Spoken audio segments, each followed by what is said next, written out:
Reunião exclusiva daqui da Band News Difusora. Tá. 3, 2, 1, pode ir.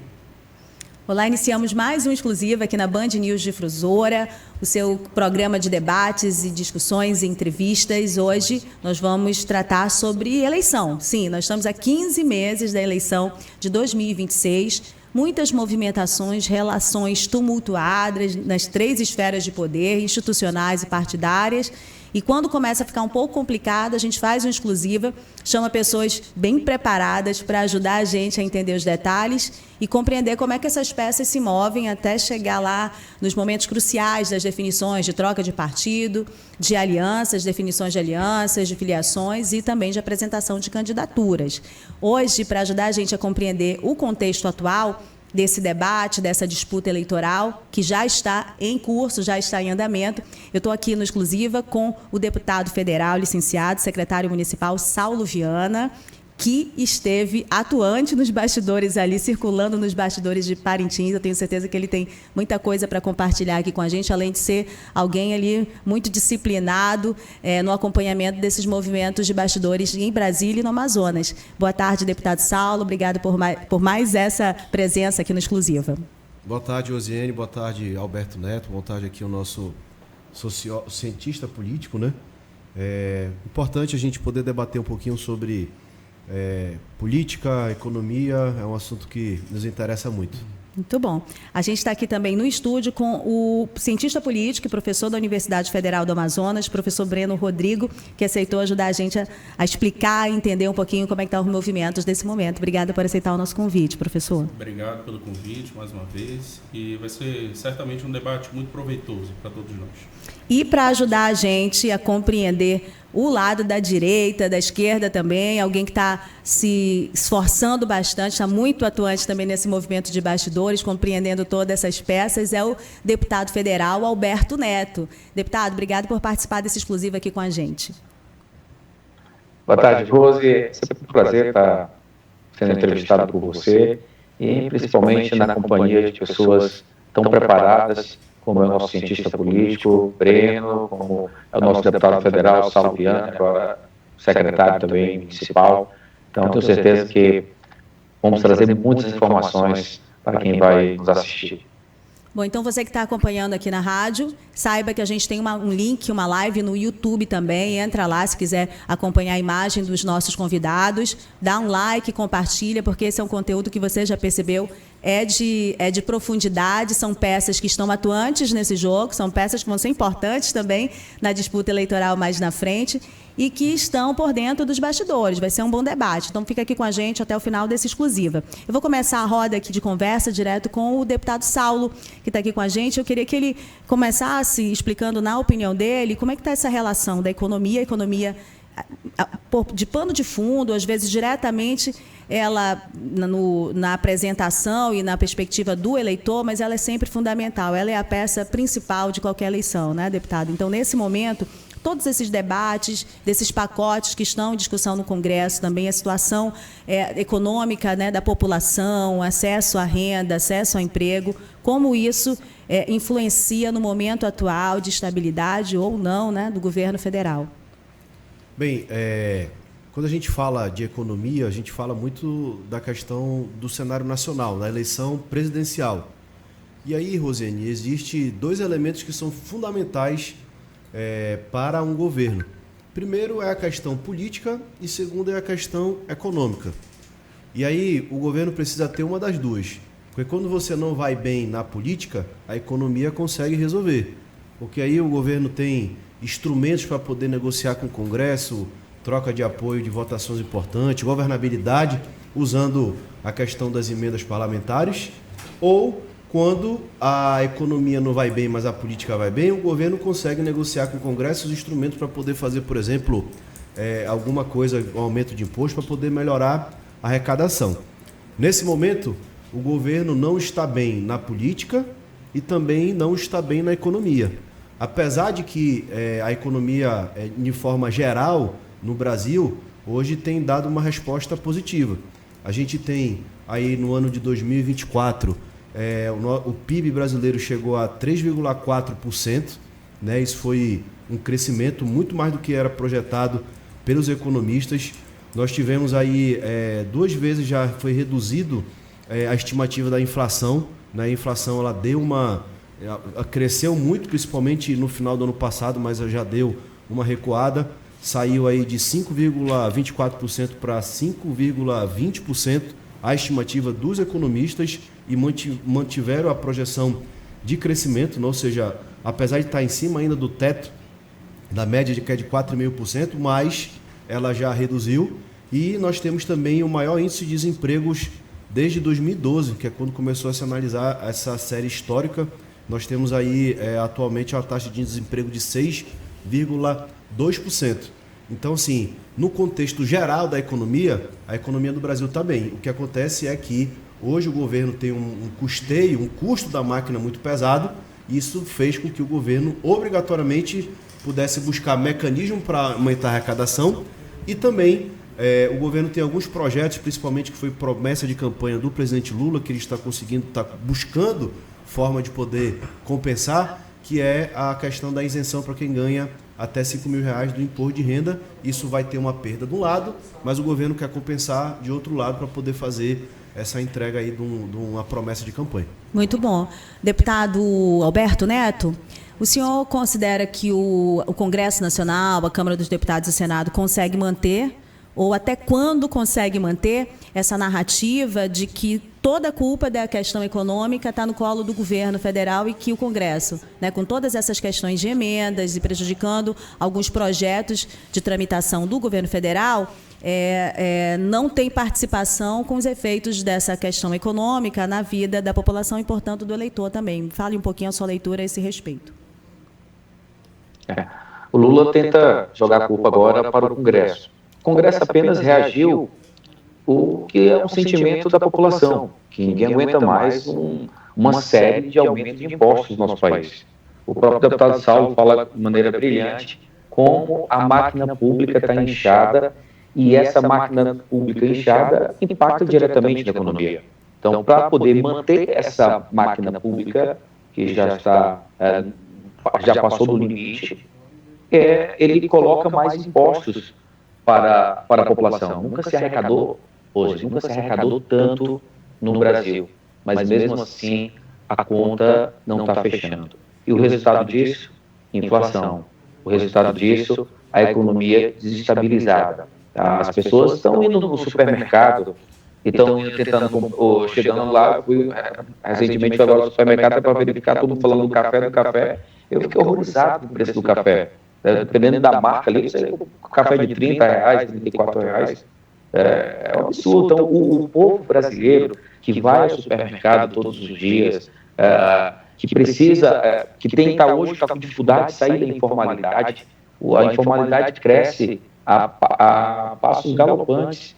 Então, assim, a população que o Lula tanto fez campanha, dizendo que ia colocar o pobre no orçamento, ele colocou o pobre para pagar mais imposto. E a população tem sentido isso todos os dias, e a popularidade do governo Lula cai. E como estratégia, ele tenta colocar a culpa em emendas parlamentares, tenta agora contratar, gastando 50 milhões com divulgação, criando uma narrativa de nós contra eles, de pobres contra os ricos, que o problema do Brasil é porque o rico não está pagando imposto, e enquanto isso nós estamos tendo uma evasão de divisa, os milionários estão indo embora do Brasil, que isso, consequência disso, é mais desemprego da nossa nação.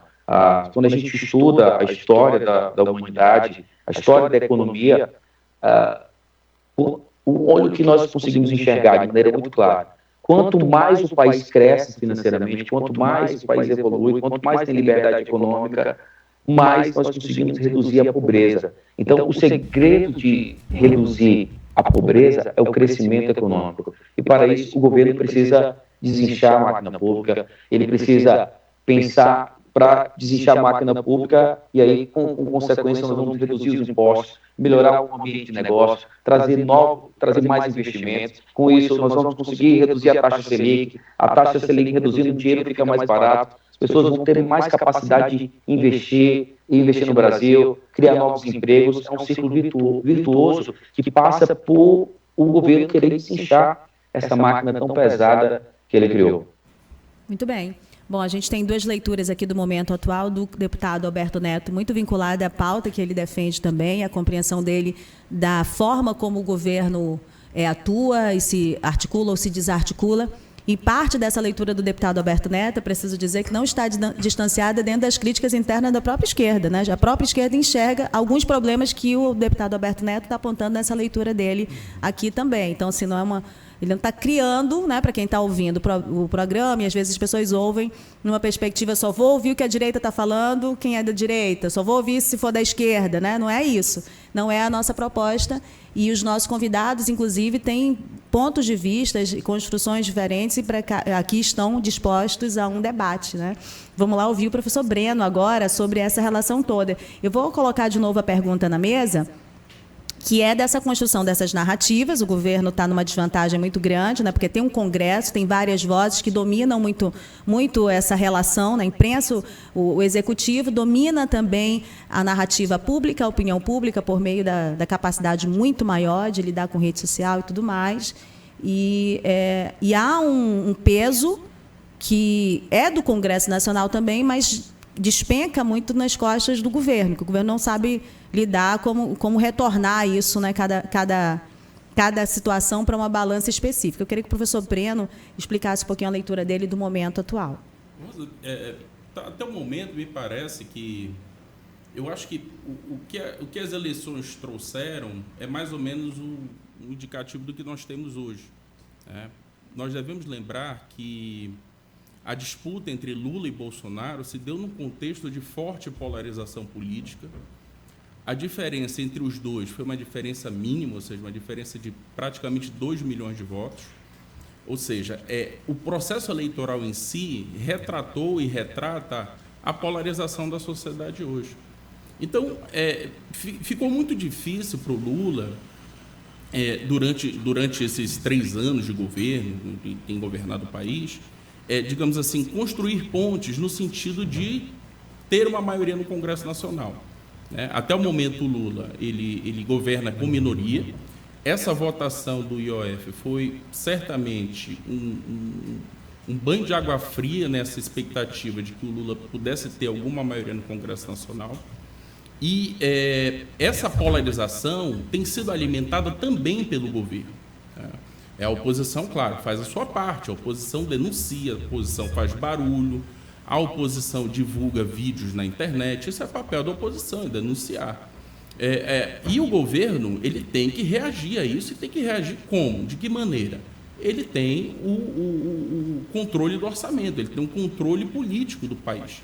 Então, ele precisa construir pontes, o governo tem que ser capaz de estabelecer uma relação mínima com o Congresso Nacional para que ele consiga governar o país, né? Porque a polarização não vai ser demovida nesse momento. A oposição ela está muito fortalecida, mesmo porque os números sobre a popularidade do Lula são categóricos. Ele tem perdido muita popularidade nos últimos anos, e de um eleitorado que até então era bastante fiel a ele, né? O eleitorado da região norte e da região nordeste. Então, eu acho que o sinal amarelo já acendeu lá no Palácio do Planalto. Então, resta o quê? Fazer a política, né? Restabelecer suas pontes com o Congresso, que no momento é muito difícil, né? Porque as duas casas hoje elas estão francamente em oposição ao Lula, né? Inclusive pautando as pautas bombas, né? Tudo isso no sentido de colocar o governo nas cordas. E o governo, por enquanto, não reagiu, né? Não basta iniciar uma retórica de radicalização internet. Ele precisa criar pontes institucionais a fim de garantir a governabilidade, né? Muito bom. Essa fala do professor Breno, ela vem bem na direção da minha dúvida em relação a essa coisa da aposta dos ricos contra os pobres, que o governo e vários aliados avaliam que está dando certo. Mas, nesse sentido, assim, parece uma novidade, mas não é, né? Essa coisa da polarização, ela vem desde a época do PSDB e PT. Ela não é uma novidade, ela tem contextos diferentes, porque hoje as peças que estão na direita não são peças que têm o mesmo formato político que tinha anteriormente, né? A extrema-direita tem outras práticas. e aí a coisa se tornou um campo que o PT não sabia jogar, vamos colocar assim, né, professor? Eu vou voltar aqui com o deputado Saulo. A gente já entra um pouquinho mais nessa questão política, dessa relação do Congresso e do governo federal, mas eu queria que a gente continuasse falando um pouquinho a respeito da economia. Eu conversava com o senhor nos bastidores, ouvi a sua opinião a respeito dessa disputa com o IOF. O senhor me dava uma opinião e eu queria que o senhor compartilhasse agora com os nossos ouvintes também. Na verdade, é importante a gente falar que essa crise do governo com o Congresso se agravou por conta de um decreto que o governo federal, no final de maio, publicou, aumentando o IOF. E aí é importante a gente falar o que é o IOF, né? O IOF é um tributo federal que ele incide sobre operações financeiras. Numa fatura de cartão de crédito, quando você vai fazer um financiamento de um carro ou um empréstimo no banco, né, você paga o tributo do IOF, e o IOF ele foi instituído com duas principais finalidades, uma fiscal de arrecadação e outra regulatória, por conta para que o governo possa... É um instrumento de controle da economia. O governo fez esse decreto, publicou esse decreto aumentando o IOF, e aí o governo previa arrecadar nesse ano de 2025 ainda 10 bilhões e no ano de 2026 20 bilhões, né? Teria o ano todo. Então, assim, é um valor significativo para as contas do governo. E aí o Congresso contra-atacou, votando um PDL para que pudesse sustar o efeito desse decreto. Na Câmara teve quase 400 votos, 380 e poucos votos na Câmara, e foi para o Senado, e o presidente do Senado na mesma hora pautou, e também teve a grande maioria dos senadores votaram a favor do PDL, e aí foi sustado os efeitos desse decreto. E aí o governo dobrou a aposta e entrou no STF para poder questionar a decisão do Congresso, alegando a inconstitucionalidade por ser ali uma atribuição do Executivo de poder fazer ali o aumento ou diminuição, inclusive, desse imposto. E aí veio o que muitas pessoas criticam, muito mais da direita hoje em dia, mas a esquerda já criticou muito a posição do STF, mas aí o STF dessa vez veio com um papel conciliador, né? O ministro Alexandre de Moraes deu uma decisão onde ele suspendeu o decreto do governo e também suspendeu o PDL do Congresso, e aí marcou uma audiência de conciliação para que Congresso Nacional, Câmara e Senado, Governo Federal e a Procuradoria-Geral da República possa sentar à mesa para poder ter uma discussão de que caminho que vai tomar referente a essa questão do IOF, e isso foi aonde se iniciou, né, vamos dizer assim, agravou-se essa disputa, essa queda de braço de governo contra o Congresso, que politicamente para o governo é ruim, mas o governo já, vamos dizer assim, já deu uma resposta, que foi na última semana agora, o governo pagou 2,5 bilhões de emendas parlamentares, tanto para deputados como para os senadores, e começa a ter uma conversa para chegar nessa audiência de conciliação no dia 15, já ter uma proposta a ser botada na mesa para que chegue no entendimento dessa questão. É interessante que o STF chegue e diz assim, Congresso e Planalto, vamos fazer política, né? Exatamente. Façam política para resolver esse problema. Aí eu volto aqui com o deputado federal Alberto Neto. As suas emendas foram pagas finalmente? Tinha uma lista de emendas suas também que não haviam sido pagas em função dessa relação com o Planalto também. Esse é um ponto que o senhor pudesse pincelar aqui para a gente. Mas eu queria que o senhor fizesse uma análise também sobre a questão das pautas, né? As pautas na opinião pública. Então, a direita, no início desse ano, apostou muito na coisa da anistia, acabou não colando muito, né? Não teve uma repercussão na opinião pública, porque havia outras questões que eram econômicas. Quando o governo agora aposta numa outra pauta para tentar, talvez até constranger o Congresso Nacional, mas ele também acaba resgatando o Bolsonaro e o bolsonarismo, nessa coisa dos pobres contra os ricos, colocar novamente na polarização. Então, eu queria ouvir a sua opinião sobre esse jogo todo, deputado Alberto.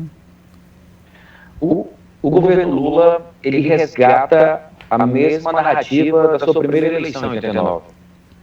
que o problema do Brasil são os bilionários, são os super ricos que estão atrapalhando o crescimento do país e que precisava colocar o pobre novamente no orçamento. Então ele resgata em 89 que ele perdeu essa eleição com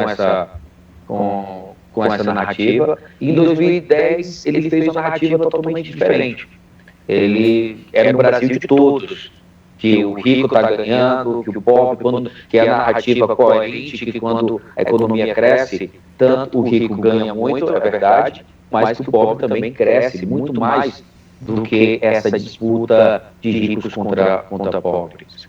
Então o Lula erra nesse retorno, porque foi nessa narrativa que ele perdeu a eleição em 1989 e vai perder novamente com essa narrativa as eleições em 2026. E fica muito claro para a população que essa narrativa não está colando. Eu recentemente fiz alguns vídeos sobre o IOF, e lá eu colocava o vídeo do Boulos, que é o líder um dos líderes da esquerda no Congresso, falando que quem paga IOF são os ricos. E o Saulo acabou de mostrar, explicando o que é IOF, que quando você parcela uma geladeira na nossa bemol, você vai estar lá, o boleto está lá, o IOF. Quando o aposentado vai pegar um consignado para comprar remédio, está lá no IOF. Quando o pequeno empreendedor vai buscar crédito, empréstimo para poder girar o seu negócio, gerar emprego no país, vai estar mais caro esse dinheiro, está pagando o IOF também. Então, o IOF paga o pobre, paga o rico, paga todo mundo. E eles estão insistindo numa narrativa mentirosa, que querendo dizer que a culpa são os ricos e que vai colocar o pobre no orçamento, que o pobre não está pagando imposto. Isso é uma grande mentira. E o pobre está sentindo isso no supermercado, como eu falei. A cesta básica está ficando cada vez mais cara. Então, tenho certeza que o governo vai ser derrotado com essa narrativa de polarização de pobres contra ricos, porque não está colando mais, porque o povo está sentindo na pele que isso não é verdade. Em relação às emendas parlamentares, são emendas impositivas, lembrando que existem as emendas impositivas e as emendas de comissão. O que tem sido pago e que eu tenho, por ser oposição, não tenho acesso às emendas de comissão, são as emendas impositivas que o governo é obrigado a pagar. O que difere, muitas vezes, é o prazo, que ele pode pagar agora, pode pagar no final do ano. E quem perde com isso é a população, porque são recursos que vai para a saúde lá de Tefé, de Tabatinga, da cidade de Manaus. São recursos que nós estamos colocando para ajudar no custeio e em obras do nosso estado, para melhorar a vida da população. Então, quem perde com essa guerra, com essa criação de guerra política de emenda é o povo. Mas que o Congresso, que o governo Lula está com uma péssima relação com o Congresso, isso é inegável. Tanto que ele falou uma frase que deixou abismado. Ele disse: não consigo governar se não tiver o STF. Então ele praticamente abandonou, estava querendo virar as costas para o Congresso e governar meio à revelia, com medidas provisórias, com o acesso mais meio duvidoso em relação à Suprema Corte. Essa decisão, repudiu essa decisão do ministro Alexandre de Moraes, que o ministro Alexandre de Moraes não pode se querer, e o Lula quer transformar o ministro Alexandre de Moraes em verdadeiro primeiro-ministro. Ao barrar um PDL do Congresso, isso para mim é interferir mais uma vez nos poderes da República, que o Congresso representa a Casa do Povo. O IOF, o próprio Saulo falou, o governo quer arrecadar 10 bilhões esse ano, 20 bilhões no próximo ano. Então ele faz um aumento de imposto com fins arrecadatórios. Então, se for com fins arrecadatórios, o Congresso tem, de maneira constitucional, e o ministro Alexandre de Moraes sabe disso, tem autonomia, tem o dever, que é a função de fiscalizar o governo, e o governo está errado em fazer esse aumento de imposto que prejudica os pobres, os ricos, prejudica o Brasil. A relação não é simples, é complexa, por isso que a gente está com essas opiniões todas divergentes para tentar fazer com que a gente entenda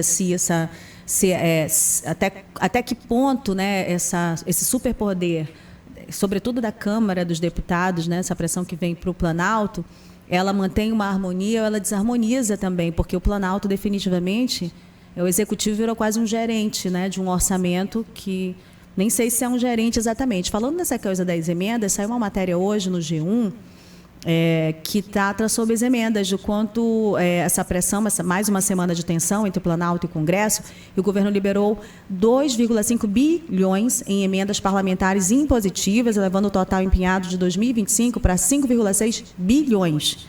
É um percentual altíssimo em relação ao orçamento do governo. E aí eles fazem aqui na matéria do G1 uma lista dos parlamentares que mais provocaram, digamos assim, em valores essas emendas que foram liberadas nessa semana. Então, os deputados que mais receberam, né, liberação de emendas nessa semana foi o Misael Varela, do PSD de Minas Gerais, 20 milhões. O deputado Saulo Viana, do União Brasil do Amazonas, que está aqui com a gente, 19 milhões. E o Wellington Prado, do Solidariedade de Minas Gerais, 18,5 milhões. Vou fazer uma ressalva aqui que o deputado Saulo é um deputado licenciado, né? Só para a gente compreender a dimensão dessas relações e o peso também do parlamentar que está aqui com a gente na mesa hoje.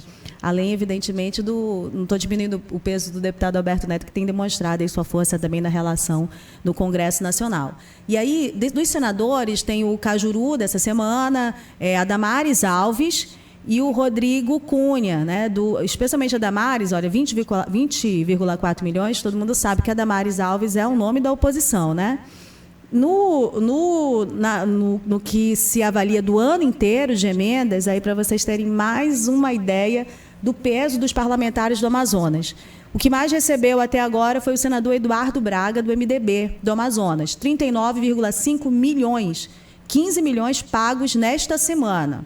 O Omar Aziz, do PSD, o segundo que mais recebeu emendas este ano, né, no Congresso Nacional, 23,8 milhões. E o Davi Alcolumbre, terceiro lugar, que é o presidente do Senado, União Brasil, do Amapá, 23,5 milhões. Esse aqui é o pódio, né, dos senadores que mais conseguiram liberação de emendas no governo federal, né, nessa relação do orçamento. Agora eu chamo para conversa, para avaliar todos esses dados e essas colocações dos parlamentares, o professor Breno. O que eles falaram, de fato, é muito procedente, né? O Lula, até o momento, não conseguiu montar uma base sólida no Legislativo e ele precisou estabelecer relações carnais com o Judiciário. Sabemos que o juiz não recebe voto, né? Ele não tem acesso à população, e justamente por isso que o Congresso se viu na necessidade de colocar o governo contra a parede, né? Para que o governo, de algum modo, agisse em relação ao Congresso. E a política de emenda é uma coisa muito interessante, e até vale a pena esclarecer a população de como essas emendas funcionam. Porque os deputados e os senadores, eles alimentam suas bases, né? Interior do Amazonas, municípios que muitas vezes aqui de Manaus nós não temos acesso. E os deputados, como eles circulam o estado inteiro durante o seu mandato de 4 anos, eles conhecem as realidades, eles vão até as localidades. Então, muitas vezes, a liberação dessas emendas é justamente para atender essa população. Essa população que está lá, isolada, muitas vezes, precisa de uma escola, de uma ponte, de uma creche. Então, do ponto de vista prático, o deputado federal, o deputado estadual, o senador, eles acabam levando recursos para o interior do estado do Amazonas, né? Para o interior de outros estados, de outros estados da federação. Sim. Então, eles cumprem uma função civilizatória, uma função de acesso do recurso público, do recurso do orçamento, para essas populações mais vulneráveis. Obviamente que há uma espécie de troca disso, né? Porque o retorno eleitoral se dá justamente nesse contexto. Ou seja, eles liberam as emendas, essas emendas atingem um público específico e, a partir daí, eles conseguem, de algum modo, o retorno eleitoral, né? É muito comum, por exemplo, vamos falar aqui de um político muito conhecido aqui no estado do Amazonas, que é o Átila Lins. A política de distribuição do orçamento do Átila, ela não vem para Manaus. Ela vai justamente para os redutos eleitorais que ele tem, que são a base eleitoral dele no interior do Amazonas. Então, isso é muito interessante porque é a possibilidade que o cidadão tem, sobretudo aquele que não está nas capitais, de ter acesso ao orçamento. Então, é uma política, digamos assim, de flexibilização do orçamento e de acesso que a população passa a ter esse orçamento. Uhum. Eu estava lembrando que o deputado Saulo foi criticado recentemente pelo vereador do PT, dizendo que ele não falava do Lula, né, nas entregas e tudo mais que tem feito aqui no estado do Amazonas. E eu achei muito engraçado que ele, por muito menos, não falava do Lula também. Eu não sei de onde que ele tirou a coragem de cobrar alguém sobre isso, mas eu queria que o senhor se posicionasse também a esse respeito. Como é que é ter acesso a tanto orçamento do governo federal e também ter essa relação com o interior? O interior, o Lula tem uma vantagem em relação ao Bolsonaro, mas Manaus é uma outra característica.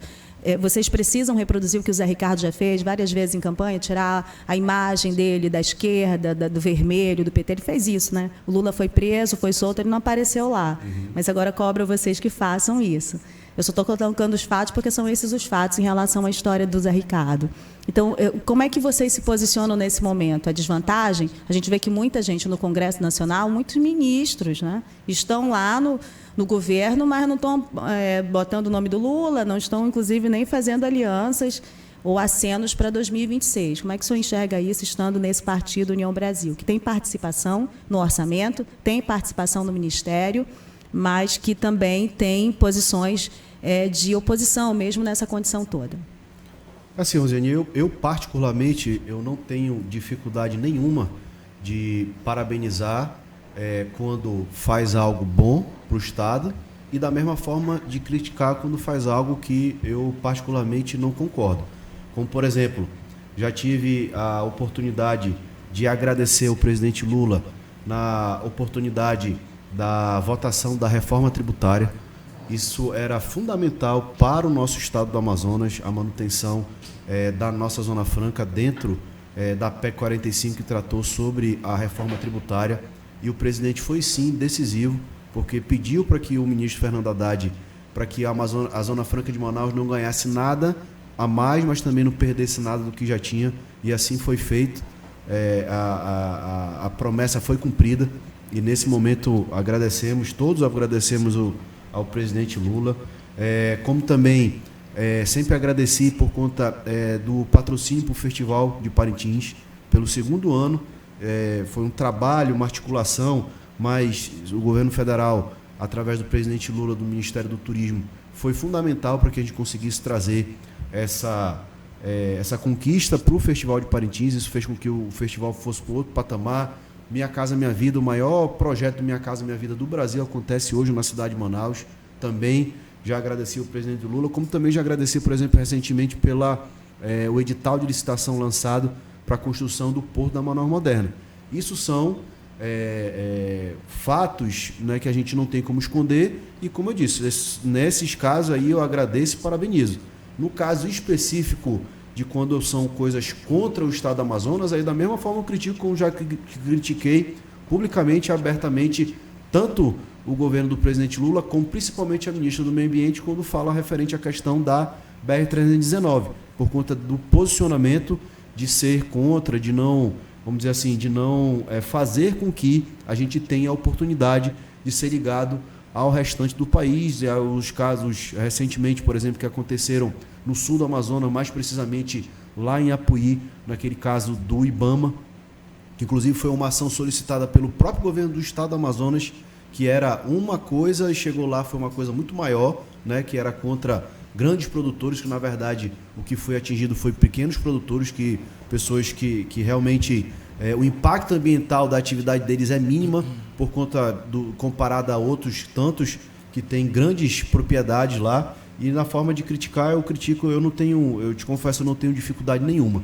de falar quando deve se criticar, quando deve também parabenizar. E no caso específico que você tocou no evento da agora, eu até disse isso nas minhas redes sociais, esse recurso não caiu do céu, muito menos o governo federal mandou de livre e espontânea vontade.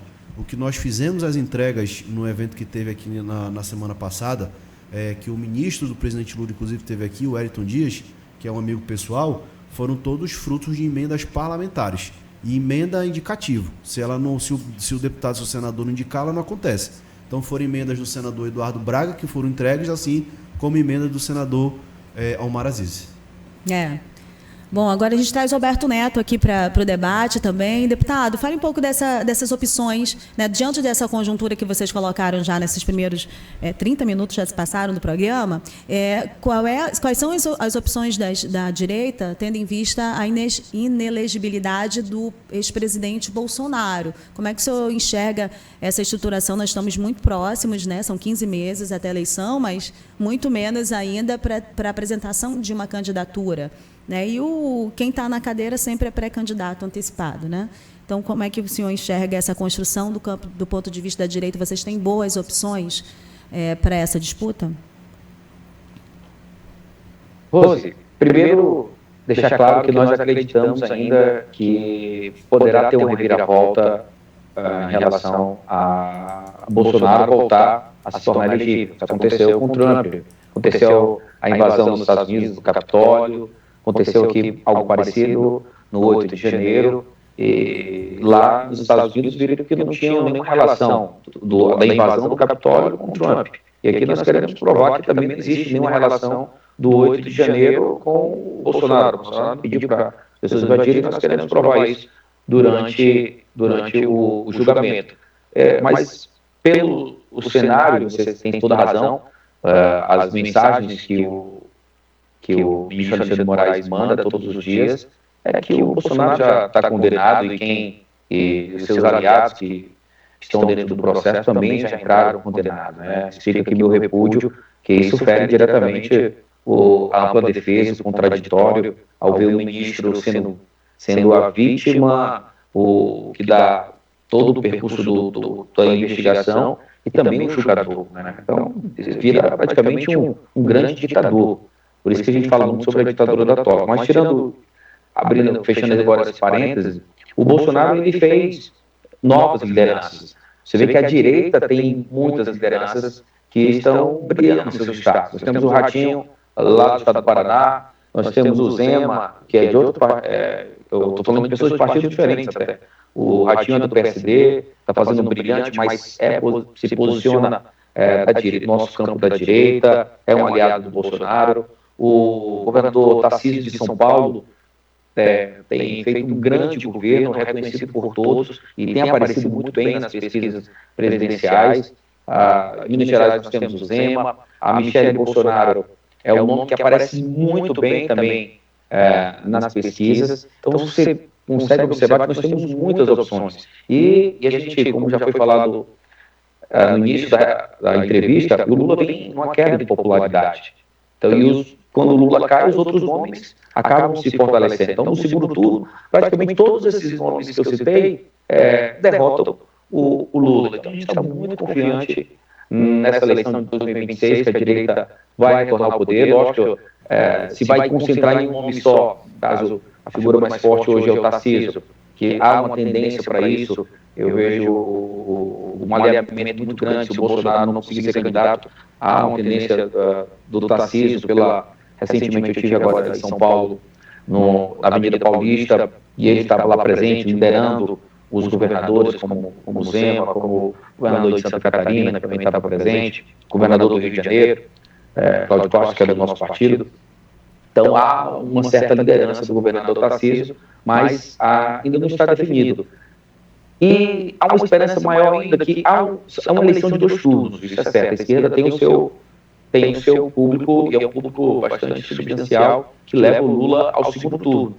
Mas mesmo que não há um consenso da direita, no segundo turno, a tendência é que a direita toda se una e vença as eleições. E abrindo um outro parêntese, no outro lado, se o Lula já está cada vez mais, assim, você vê, uma preocupação, ele já chega aos 80 anos, e não tem outro nome no campo da esquerda para substituir. Então ele teve muita dificuldade de fazer novas lideranças.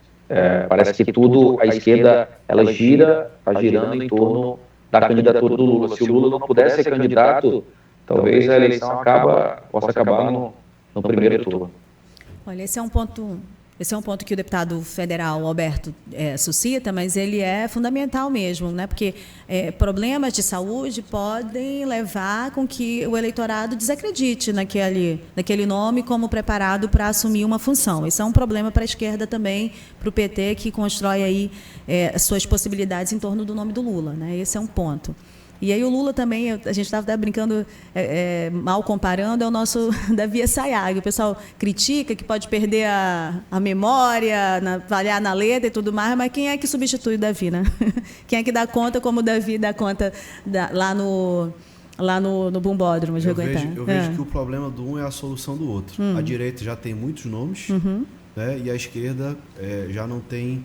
tem apenas um, né? O Lula, a esquerda como um todo não conseguiu desenvolver lideranças nacionais, ficaram todos na dependência do Lula. Por outro lado, a direita já surgiu, já criou muitos nomes, porém o presidente Bolsonaro continua, vamos dizer assim, insistindo numa possível candidatura para não perder, né, aquele papel de protagonismo, e isso pode com toda certeza atrapalhar muito os planos da direita e fragilizar para o futuro, né? Então, tem essa desvantagem da fragmentação, e o deputado Alberto sabe bem o que isso significa numa eleição também. Ele experimentou um pouco isso na eleição passada dele, aqui, disputa pela Prefeitura de Manaus. Mas há a possibilidade também de uma convergência, não só partidária, né? Uma convergência de grupos políticos, econômicos, de mídia, em torno, por exemplo, do nome do Tarcísio, que é um nome que é visto como algo mais equilibrado. Veja que o Lula tinha rejeição, algumas pessoas que rejeitavam Lula rejeitavam mais o Bolsonaro, por isso convergem na eleição para o Lula, né? E com uma diferença que não era tão grande. Claro que tinha uma máquina que foi vencida também naquela eleição, aquilo ali não pode ser desconsiderado, e que essa máquina está a favor de um grupo muito experiente em eleição também, que você não pode desprezar. Mas são pontos que são frágeis para os dois lados. Eu queria ouvir vocês também um pouco a esse respeito, os três.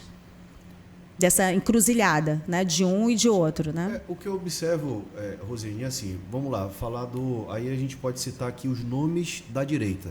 Na direita tem para dar e vender. Na direita a gente tem o clã Bolsonaro, o próprio Bolsonaro ainda insiste em uma candidatura e avalia como segunda opção ou a mulher, a Michele, ou um dos dois filhos, né, o Eduardo ou o Flávio Bolsonaro.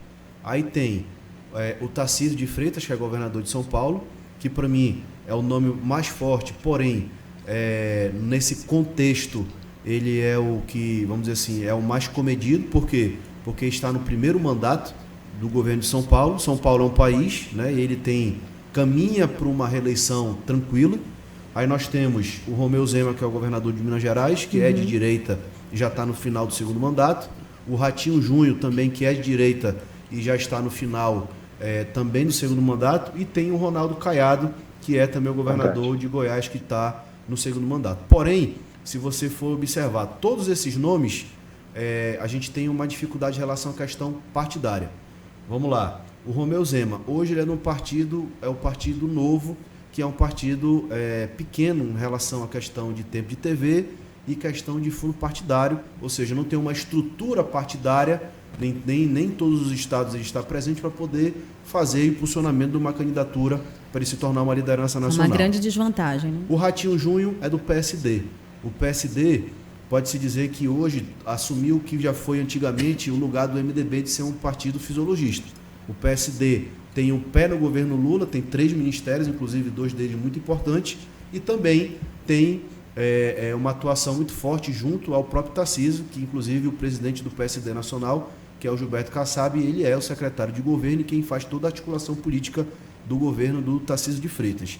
E o Ronaldo Caiado é da União Progressistas, que tem uma estrutura, toda uma estrutura partidária por conta da união desses dois partidos. Hoje é o maior partido do Congresso, porém é um partido da mesma forma, que tem um pé no governo, porque tem 3 ministérios, inclusive um deles muito grande, e tem um pé também na direita, ainda está ali naquela indecisão, que a minha opinião é que o União Brasil pode ficar até com Lula, ou pode apoiar um candidato da direita como o Tarcísio, o próprio Bolsonaro, mas é muito difícil de manter a candidatura do Caiado por conta realmente...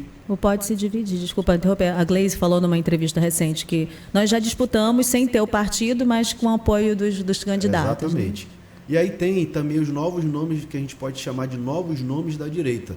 O Pablo Marçal, que foi candidato, apesar de estar inelegível, mas foi candidato a prefeito de São Paulo, também surgiu como nome da direita. E o Ciro Gomes, que já foi direita, já foi centro, estava na esquerda e agora volta fazendo acenos para o Bolsonaro. Então, assim, tem vários nomes.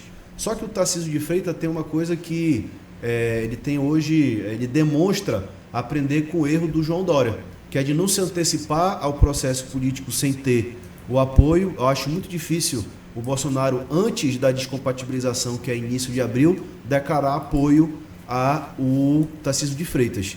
E aí, se ele se descompatibilizar para ser candidato a presidente sem que seja isso combinado com o Bolsonaro, com toda certeza, isso já aconteceu em outras oportunidades, com toda certeza o clã Bolsonaro vai atuar na direita para desqualificá-lo como um traidor. Então ele fica, é o nome mais forte, mas ele tem essa, vamos dizer assim... E depende do apoio do Bolsonaro. Depende do apoio do Bolsonaro para poder se tornar, se consolidar como uma liderança nacional. Do outro campo, a gente tem apenas o Lula na esquerda. E ali ele é o único e o principal ator da esquerda. Ele está com a máquina na mão. O que para mim pode interferir numa possível não candidatura do Lula é o caso da saúde, que isso é uma coisa que é invariável, uma coisa que a gente não consegue ver como é que ele vai estar até as eleições do ano que vem, ou a possibilidade, por mais que ele esteja com saúde, a possibilidade de perder. Será que o Lula, com a história que construiu na sua última eleição, vai querer ir para a zona para poder perder? Isso é um ponto também a se avaliar. E desistir também não deixa de ser uma perda, né? Agora sim, de todos esses nomes que foram colocados aqui pelo deputado Saulo, muito bem analisados, né, na conjuntura específica de cada um, todos eles agradam muito essa disputa e essa forma de disputa que a esquerda quer colocar no campo para poder ter chance de vencer, né? Ou chance de disputa, ainda tem essa, né? Agora, o Tarcísio é o risco, né, professor Breno? O Tarcísio é o maior risco, porque ele é o candidato que talvez tenha a maior possibilidade de convergência de forças que podem realmente derrubar um governo, mesmo com máquina, com tudo, como já se demonstrou na história do Brasil. Né? O que o senhor acha, pensa a esse respeito? Não sei se essa é a sua opinião. O Tarcísio, até o momento, me parece um candidato muito consistente. Né? Ele é muito bem formado, muito preparado, oriundo das Forças Armadas, tem sido muito bem avaliado em São Paulo, a avaliação dele tem sido muito positiva, mas tem um detalhe aí, o Tarcísio é um animal de São Paulo, ele é um animal político de São Paulo, né? E o Brasil é muito complexo, e há uma certa rejeição, sobretudo das regiões norte e nordeste, em relação aos candidatos que vêm da região sul e sudeste. Há uma certa divisão no país. Uhum. Os mapas eleitorais das últimas eleições demonstram isso com muita clareza. Né? Um Brasil vermelho e um Brasil azul, um Brasil à direita e um Brasil à esquerda. As capitais também refletem bem essas contradições. Então, o Tarcísio, no meu entendimento, ele já tem o apoio necessário das elites. Eu acho que as elites já fecharam com o Tarcísio. O que resta saber é se o Bolsonaro terá a capacidade de transferir o seu capital eleitoral para o Tarcísio, porque ele vai depender do capital eleitoral do Bolsonaro.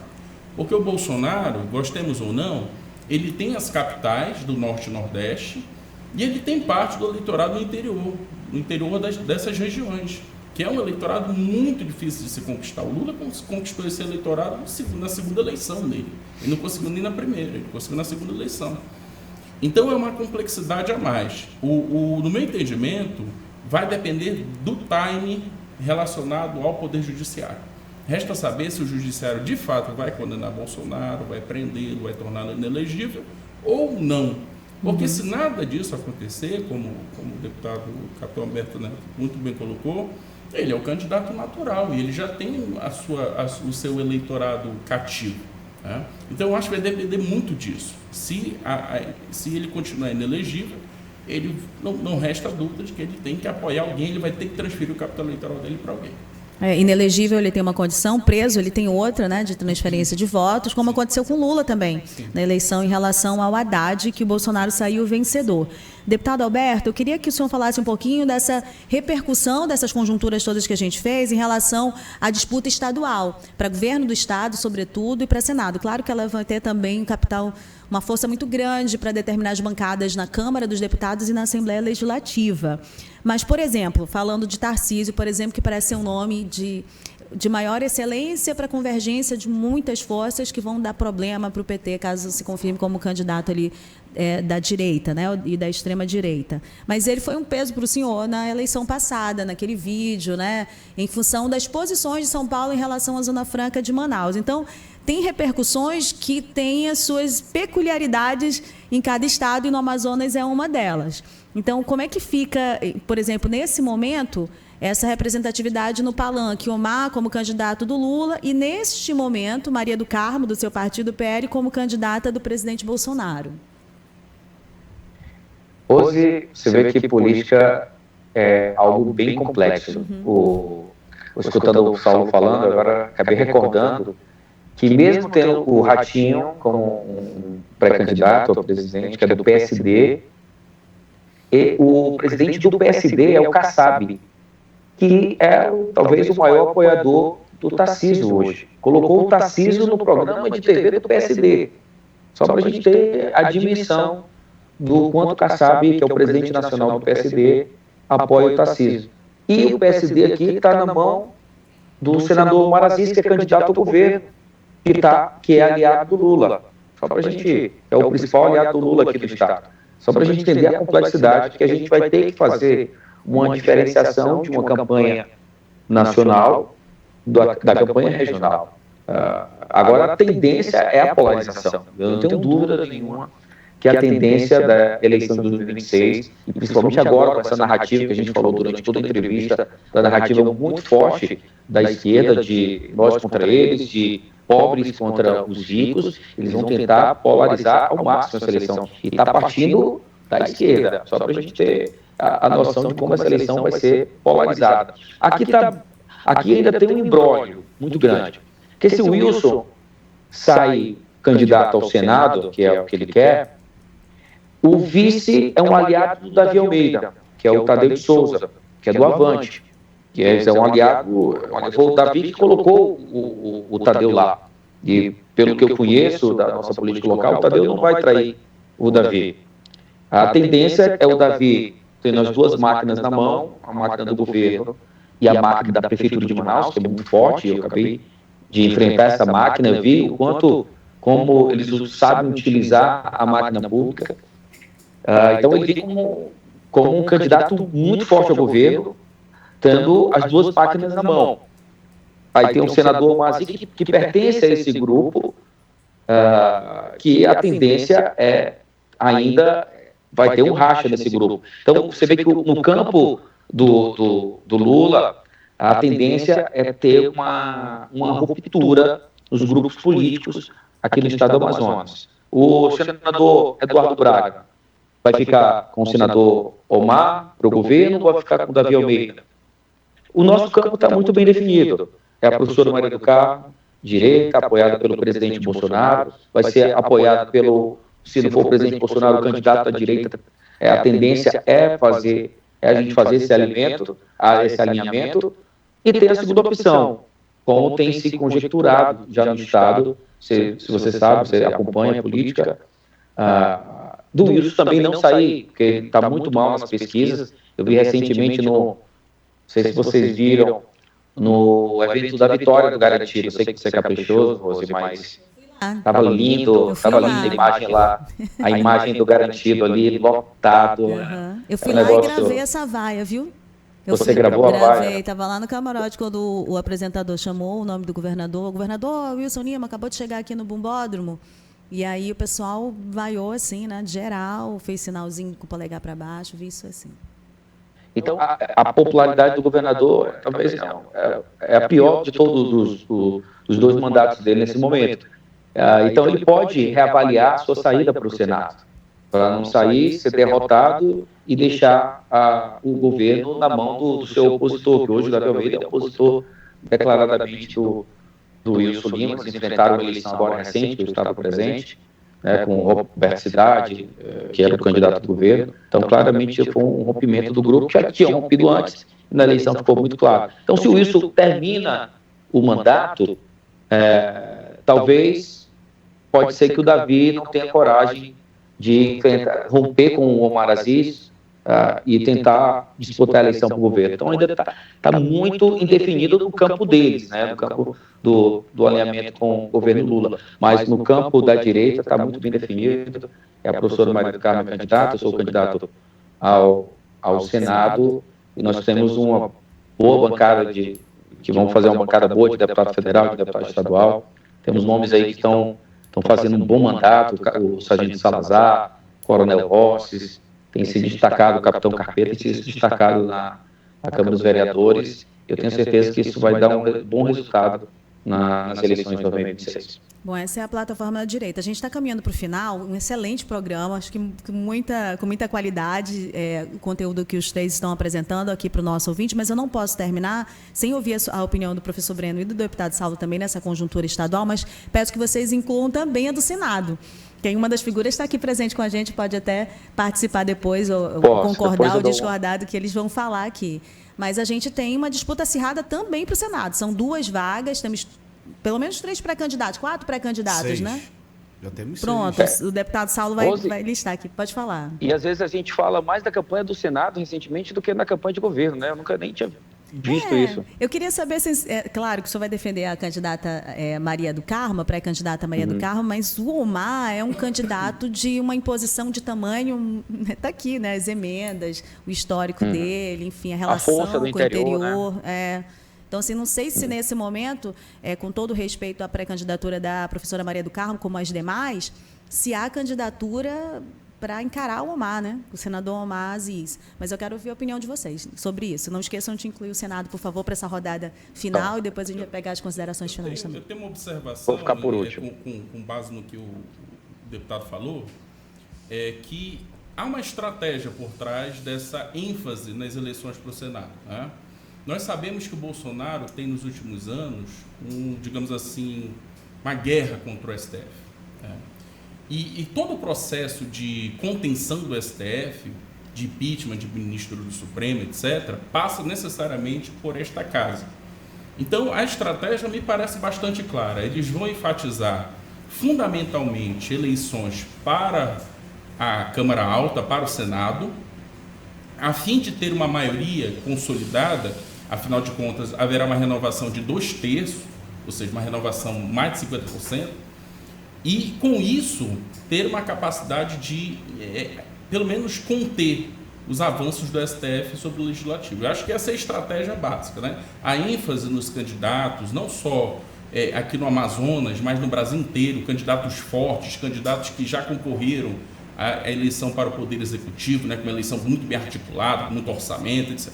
Então, eu acho que essa me parece a estratégia. Então, se nós temos aí a vaga do Plínio e do senador Dodô Braga, né? Então, resta saber se eles vão conseguir se manter no poder ou não e se haverá ou não renovação nesse sentido. A conjuntura ajuda mais o Braga que o Plínio. Sim. Assim, quando a gente desce aqui para o nosso quintal, a gente tem a gente tem algumas coisas que já estão definidas, como bem o Alberto Neto falou. No caso, nós temos a candidatura do senador Omar, que é do PSD e é um aliado de primeira hora do presidente Lula. Consequentemente, o senador Omar fará palanque também para uma possível candidatura do presidente Lula à reeleição. Do outro lado, nós temos também declaradamente candidata a Maria do Carmo, que é do PL e também que ela é hoje o palanque do Bolsonaro aqui no Amazonas. E aí a gente tem aí os candidatos ao Senado, que também já estão bem definidos. A gente tem o senador Eduardo Braga à reeleição, que é do MDB, que até então acompanha o presidente Lula. Nós temos o Marcelo Ramos, o último que se declarou candidato, que é candidato ao Senado pelo PT. Nós temos o Alberto Neto pelo PL, pré-candidato também, ele mesmo já falou aqui.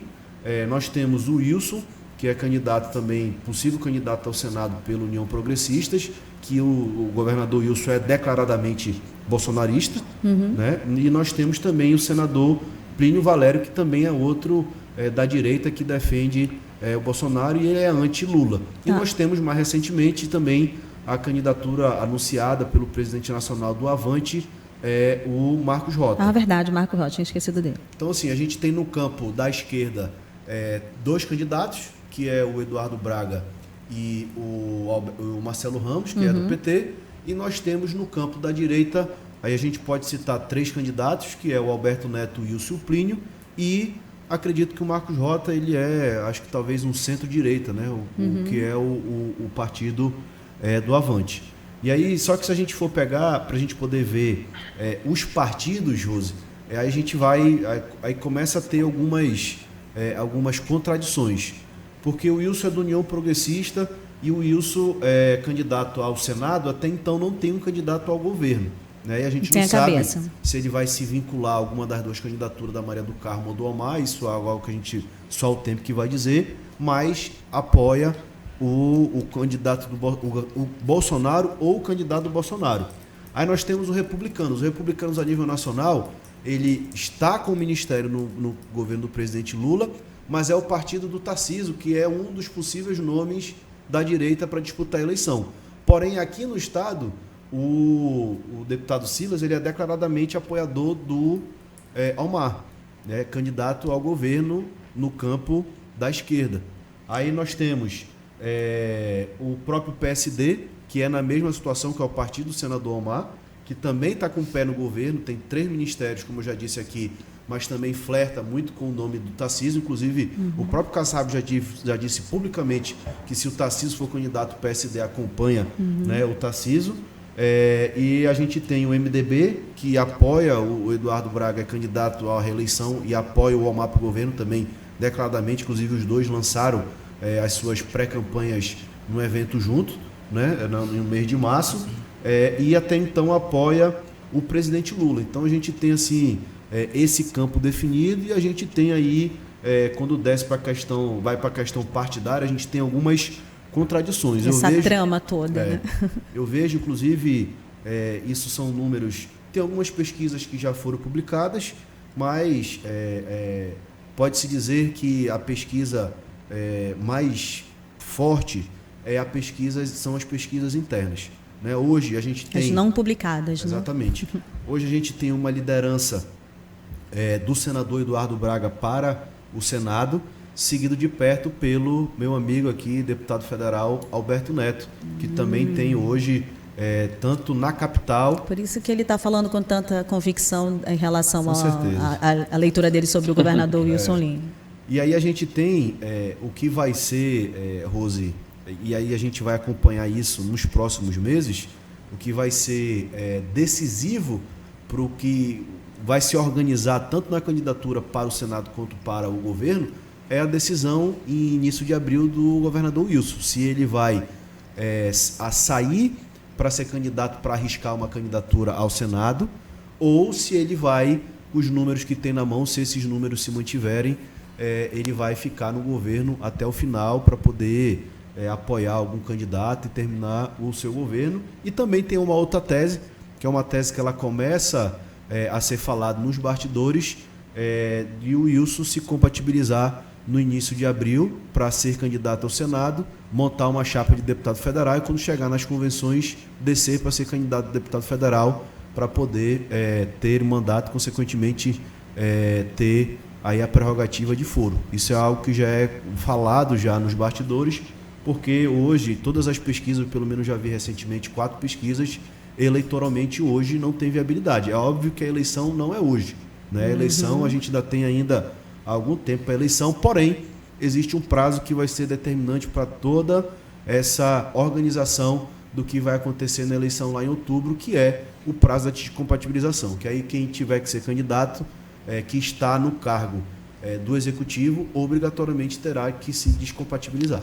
Sim, e toda eleição, assim, a reeleição do governador Wilson Lima já ensinou para a gente muita coisa, porque exatamente um ano antes, ele tinha uma rejeição enorme em Manaus, é o principal colégio eleitoral do estado, e reverteu isso, porque aprendeu a lidar muito bem com o jogo eleitoral e com a máquina. Mas aí tem um detalhe, Rose, que é assim, a gente conversa com muita gente, né, principalmente no meio da política, e muitas vezes as pessoas fazem essa análise esquecendo de um pequeno detalhe. Qual detalhe? Que no ano de 2021, um ano antes, como você está falando, isso tinha uma rejeição muito grande, quase ninguém acreditava na reeleição dele, eu era um do que acreditava, né? Só que ele tinha a perspectiva de estar sentado na cadeira no momento da eleição. O contexto que se configura para o ano que vem é que ele vai sair da cadeira de governador e quem vai assumir, quem vai sentar na cadeira, muito provavelmente, né, a gente não pode afirmar, mas muito provavelmente não acompanhará o projeto dele de reeleição. Ou seja, tudo que está montado referente à questão da estrutura, de cargos, de apoios referente a convênios com as prefeituras do interior, tudo isso, uma vez ele saindo, muito provavelmente deve se desmontar, e aí é na hora que a gente vai saber quem de fato vai caminhar com ele para a eleição. Quem vai ficar na cadeira, e parece uma comparação boba, mas não é, né? Porque essas relações políticas, isso da sociedade, a gente percebe muito nessa movimentação de bastidores de Parintins. Portanto, quem vai ficar na cadeira não estava com ele esse ano no camarote do governador lá em Parintins. Esse é um detalhe importantíssimo. E eu quero acrescentar também um detalhe referente a isso. E a gente vai pegar os dois últimos que estiveram nessa posição do Wilson de estar no final do segundo mandato e sair para ser candidato ao Senado.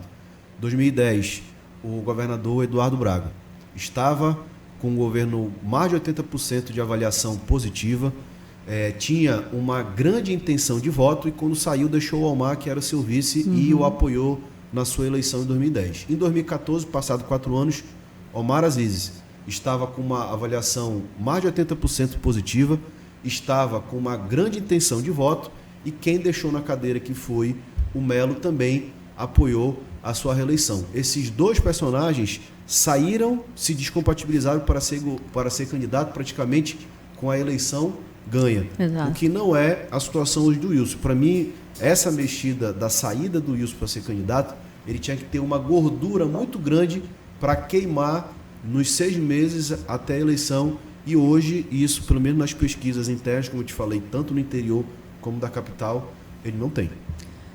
Os dois, quando saíram, tinham uma aprovação muito alta. Na verdade, os candidatos a governo, então o candidato a governo Omar e o então candidato a governo José Melo, precisavam da declaração de apoio deles porque eles tinham uma aprovação altíssima. Mas, assim, tem uma parábola na Bíblia que fala assim, o semeador saiu a semear. A máquina não saiu a semear, né? Então, assim, acomodando, tendo lugar para todo mundo, tudo pode acontecer, né? Tudo se arruma. A gente já viu como tem gente que dá cavalo de pau em transatlântico, às vésperas da eleição. Então, tem muita coisa para acontecer. Esse é o cenário de hoje. Só que pesquisa retrato do momento e a campanha é um filme, né? Então a gente tem que acompanhar esse capítulo dia a dia. A eleição passada, o prefeito, a melhor pesquisa é a das urnas. Na verdade, o prefeito Davi Almeida se elege, mas incrivelmente 3 meses depois consegue ele próprio atacar o seu capital na opinião pública. Agora vamos passar aqui essa avaliação para o candidato, que é um candidato que pode ameaçar ali muita gente, as conjunturas, ou pode ter também pessoas que não são aliadas, que são adversários, fazendo aliança para neutralizar a sua candidatura também, né, deputado? Ao Senado. Olha, sim. E lembrar que a eleição, assim, tudo que eu assino embaixo, tudo que o Saulo falou, concordo com tudo, só tentando acrescentar alguma coisa. A eleição ao Senado Federal, dessa agora, são 2 votos. O candidato vota no primeiro e no segundo voto. Então, é uma eleição muito... Você tem que ter muita estratégia. Porque pode acontecer do segundo voto ser o voto campeão. Tipo assim, o cara vota no capitão Alberto Neto e vota no candidato A. O cara vota no Eduardo Braga e vota também nesse candidato A. E aí, esse candidato A não é a preferência de primeiro voto, mas como segundo voto, ele pode se destacar e vencer os 2 favoritos, os 2 primeiros votos da eleição. Então, contribui, Alberto, que você está dizendo o seguinte, que acontece o seguinte, tem 2 candidaturas... De novo? Pode começar de novo, por favor. Perdão. Contribuir o que você está dizendo, Alberto. Numa eleição de Senado com 2 votos, tem o primeiro e o segundo candidato que tem a preferência do eleitorado, e já aconteceu recentemente, de ter um terceiro candidato que tem um segundo voto dos dois. E aí ele sempre ultrapassa esses dois que polarizam a disputa, né? Então, o que pode acontecer? Porque a tendência, para a gente olhando nas pesquisas, a eleição do Amazonas é bem equilibrada em relação à direita e esquerda. A direita mais em Manaus e a esquerda mais no interior. Então, eu posso eu sou a preferência da direita, né, pelas pesquisas que a gente mostra a preferência da direita, e o Eduardo Braga a preferência da esquerda. Mas pode surgir um candidato que tenha o voto de ambos, e pode tanto eliminar ou o Eduardo Braga ou eu. Então, é uma eleição que a gente precisa ser muito estratégico. A direita precisa ser muito estratégica e bem pragmática. Por exemplo, o Bolsonaro perdeu no interior, mas eu estou no segundo mandato de deputado federal, eu tenho uma relação com lideranças do interior, com os prefeitos do interior, para tentar, para a gente consiga agora em 2026 reverter essa derrota. Então, é uma eleição, e principalmente o interior é uma política diferente. É um povo que está cada vez mais isolado, então a política local é muito forte, então as lideranças têm muita voz dentro do processo eleitoral. Então, eu estou já vendo esse cenário, fazendo muitas articulações desde o primeiro mandato, me aproximando do interior. E fiz a eleição agora da capital. Apesar da derrota, a direita saiu fortalecida, porque a gente estava lutando contra uma máquina, e recentemente os escândalos na prefeitura fortaleceu mais ainda o nosso nome. Então, estou muito confiante para que a gente possa, que a direita possa ter pelo menos uma vaga no Senado Federal, e essa estou confiante que seja a minha vaga. É uma estratégia nacional, como o professor falou de maneira muito clara e muito assertiva. Há uma estratégia nacional para a eleição do Senado. Então, o Senado tem essa missão de ter candidatos que não tenham processos lá no STF, no STJ, que tenha coragem de frear esses avanços da Suprema Corte, esses avanços na interferência dos poderes da Suprema Corte em relação ao Congresso, em relação ao povo, às vezes em relação ao Executivo. Então, o candidato do Senado, ele vem com essa cara, vem com essa narrativa muito forte, e que a direita toda está de olho nisso. Muito bem. Muito bem, essa fala do deputado Alberto Neto desenha bastante uma caminhada dele em relação a esse projeto de 2026, a capacidade que a direita e a extrema-direita teve de fazer leitura de jogo, de fazer estratégia, que a esquerda não teve. A gente até citou um nome aqui do Zé Ricardo fazendo aqui críticas para o Saulo Viana. No momento crucial, ele não abraçou esse eleitorado de esquerda que existe, não apostou nele, tentou ali manter voto de direita e de esquerda, e hoje está na vereança. Poderia estar ele disputando com o deputado Saulo orçamento também para execução aqui no estado do Amazonas. Não está, porque fez estratégias diferentes, por exemplo, da direita. O deputado Alberto Neto abraçou o seu eleitorado de direita, e isso deu para ele um recall que faz com que ele seja uma grande projeção para 2026. Essa é uma leitura de fatos. Isso é uma coisa que eu sempre falo do Alberto Neto por onde eu passo. O Alberto Neto é meu amigo pessoal, só posso até ser suspeito para falar. Uhum. Porém, tem algo que o Alberto carrega aí nesse 8 anos, né? Não, 6 anos de mandato, né? 7 anos do mandato indo para o 8º. É a coerência. O Alberto sempre foi de direita e sempre foi bolsonarista, ganhando ou perdendo. Inclusive, até pela amizade que eu tenho com ele, intimidade, o cobrei no momento quando ele votou contra a reforma tributária que nos beneficiava. E ele, por ser uma orientação partidária do Bolsonaro, mesmo assim ele bancou e votou contra a reforma ainda na PEC 45. Então, assim, o que o Alberto não é oportunista de estar agora na pauta bolsonarista, muito pelo contrário. Ele é coerente, defende a ideia, defende certo ou errado, defende o Bolsonaro, e a gente vê hoje muita gente querendo surfar na onda bolsonarista sem o ser, né? E lutou disciplinadamente por essa função, essa vaga de ser o candidato do Bolsonaro nessa disputa. E a outra coisa da disciplina que eu tenho percebido nas redes sociais já de algum tempo, está sempre no interior mesmo. Tanto no interior como nas videochamadas com o presidente Bolsonaro, com esse público do interior do Estado. Então, está fazendo a conta aí, fazendo o dever de casa, né? Agora vamos para encerrar, a gente está longo, mas está excelente. Tá longo, vamos já encerrar. Só lembrando, pessoal, que na PEC do segundo turno nós votamos, independente do partido, nós votamos favorável à reforma tributária, porque foi o senador, e parabenizar o senador Eduardo Braga, fez algumas correções que beneficiou muito a Zona Franca de Manaus, e mesmo com orientação partidária contrária, nós votamos a favor da reforma tributária no segundo turno, devido às modificações. No primeiro turno não foi um voto a favor da Zona Franca e o deputado assumiu isso e sofre consequências até hoje a esse respeito, mas no segundo turno de votação teve uma atuação de bastidores que outros parlamentares da bancada deram aí o crédito dele em relação a outros votos no PL, né, deputado? Não, Rose, outro dia, que é um assunto bem complexo e bem longo, outro dia a gente pode fazer uma entrevista para explicar um pouco desses bastidores, o que foi essa reforma tributária, que é bem complexo, então não dá para falar em pouco tempo aqui, mas que a bancada do Amazonas, apesar das nossas diferenças, nós temos muito orgulho e ela é muito falada no Congresso Nacional, como 8 deputados, 3 senadores conseguem contrapor São Paulo, conseguem contrapor bancadas de Minas Gerais, grandes bancadas, e estamos conseguindo se sobressair. Ainda sai esse relatório aí dos parlamentares que mais receberam emenda aí, que o povo fica enciumado mesmo, né, Alberto? É verdade.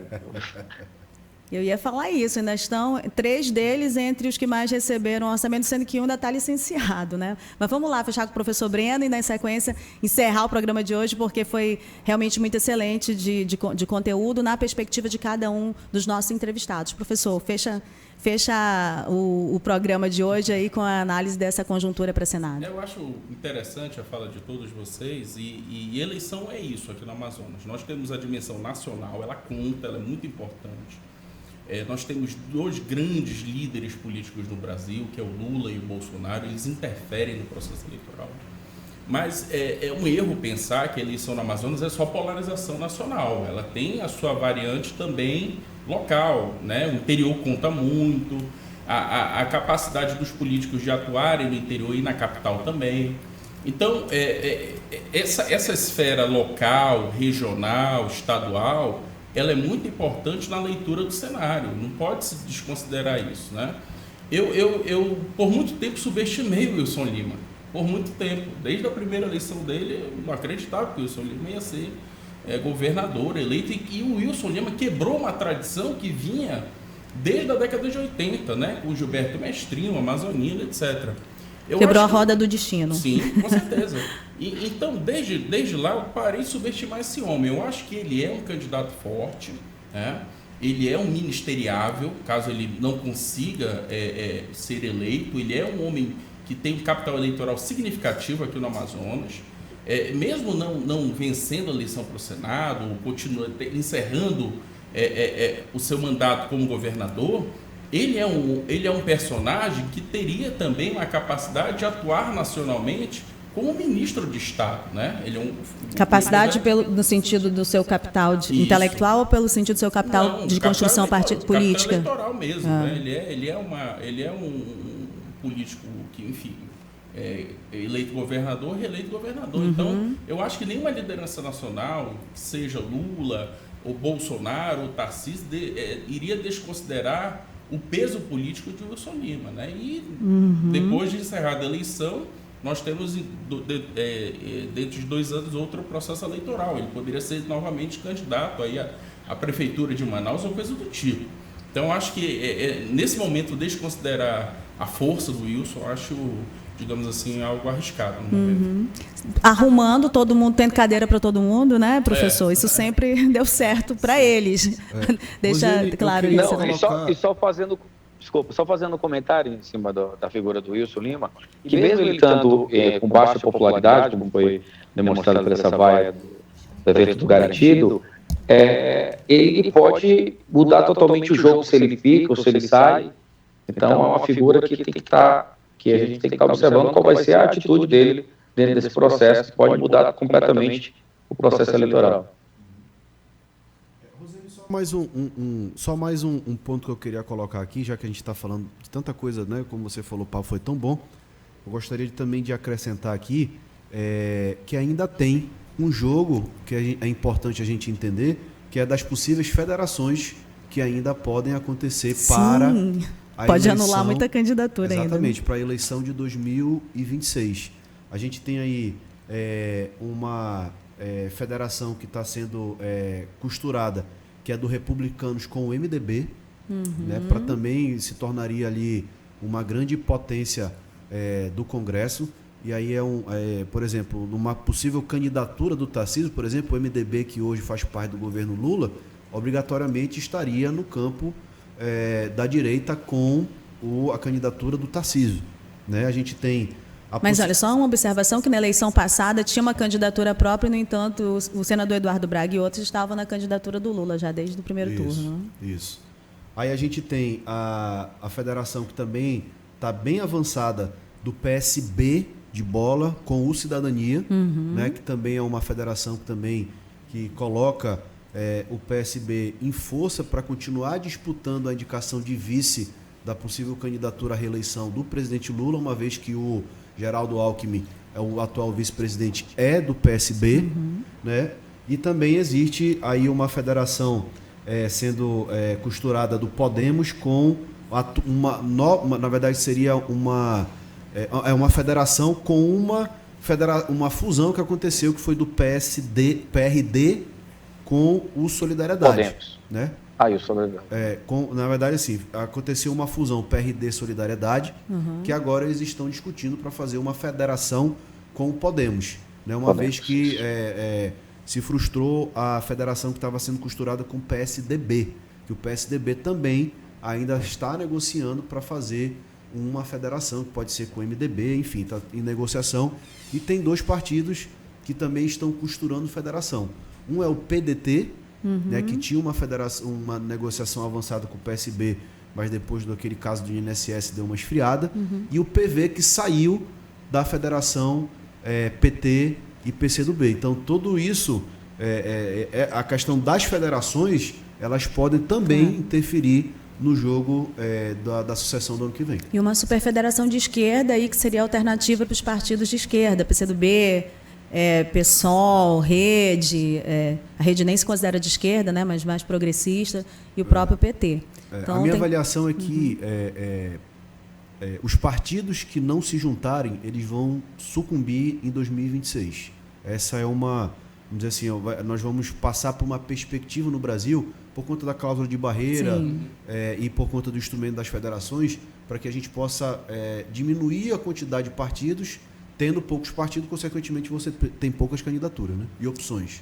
E rende outros exclusivos, só sobre cláusula de barreira. Mas olha, gente, quase 1h30, foi muito bom. Eu agradeço a disponibilidade dos três, porque os três têm agendas que são muito disputadas, mas penso que eu só prolonguei porque eles mesmo gostaram da conversa, do bate-papo, e é excelente ter dois deputados federais que estão dispostos a esse tipo de diálogo, cada um na sua perspectiva, sem agressão nenhuma. Temos aqui um cientista político, melhor dizendo, da Universidade Federal do Amazonas, um dos mais preparados sobre essa análise de conjuntura também, e que ajudou a gente a compreender muito a ausência do professor Afrânio Soares, que está sempre presente nesse tipo de programa que a gente faz, mas está de férias até o dia 14, então a gente espera o retorno dele. E eu devo acrescentar, para finalizar, que nós estamos aqui com dois deputados federais que são políticos de uma nova safra, que eu pude acompanhar desde o início da carreira deles, e o quanto eles têm buscado conhecimento, buscado compreender o jogo político, por sobrevivência também, e as questões econômicas do Estado, e fazendo também muitas alianças e articulações que colocam eles na condição que eles têm hoje para 2026. Então, deputado federal Alberto Neto e Saulo Viana, entrevisto eles desde o início, né, da carreira política deles, e pude observar o quanto eles têm evoluído também nessa leitura política. Então, obrigada por estarem aqui. Tenho certeza que os nossos ouvintes adoraram também e ganharam muito com a perspectiva que vocês trazem aqui. Bom, esse programa, eu preciso de mais uma rodada para vocês, está tudo ok? Tudo ok. Obrigada, viu, deputado Alberto, está em Brasília, deputado Saulo aqui em Manaus, o professor. Essa exclusiva fica na íntegra no YouTube, compartilhem, curtam aí, porque é um conteúdo de qualidade. E até a próxima, gente.